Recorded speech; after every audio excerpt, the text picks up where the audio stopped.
Méditation du 23 février, la source de l'aide. Le secours me vient de l'Éternel qui a fait les cieux et la terre. Psaume 121, le verset 2. Lorsque le prophète Samuel est mort, toute la nation d'Israël s'est rassemblée pour le pleurer et l'enterrer à Rama. Prophète et juge, il avait été un grand homme. C'est pourquoi le peuple a profondément pleuré son départ. Ce fut un moment de profonde réflexion pour le peuple qui observait en silence le lieu de son repos. Depuis son enfance, Samuel avait été un homme droit, fidèle et obéissant à Dieu. C'est pourquoi, bien que Saül ait été le roi, c'était toujours le prophète qui avait exercé la plus grande influence sur le peuple. Les Israélites ont enfin compris l'erreur fatale qu'ils avaient commise en voulant un roi comme les nations voisines. Ils ont vu la déchéance spirituelle dans laquelle ils se trouvaient, conséquence des actions de leur roi. Comment ont-ils pu rejeter comme gouverneur quelqu'un qui avait un lien si intime avec le ciel? C'est Samuel qui leur avait appris à aimer Dieu et à lui obéir. Samuel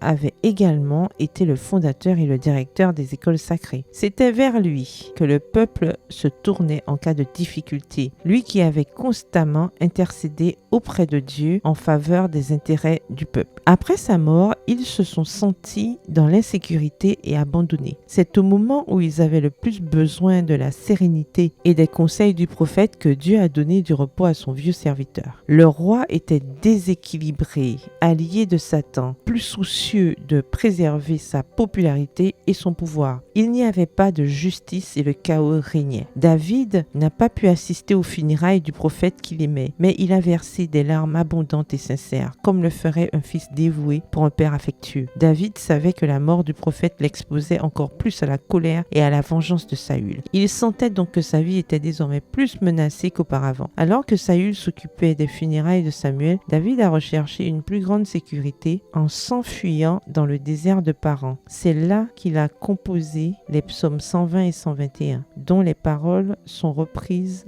dans le verset d'aujourd'hui. Dans ces régions désolées et arides, alors qu'il réfléchissait au fait qu'il avait perdu un grand soutien et que l'ampleur du danger avait augmenté, il chantait « Le secours me vient de l'Éternel ». Vous traversez une période d'angoisse et de deuil? N'ayez pas peur. Souvenez-vous, comme David, d'où vient le secours véritable. Jamais il ne vous fera défaut. Bonne journée, que l'Éternel vous bénisse.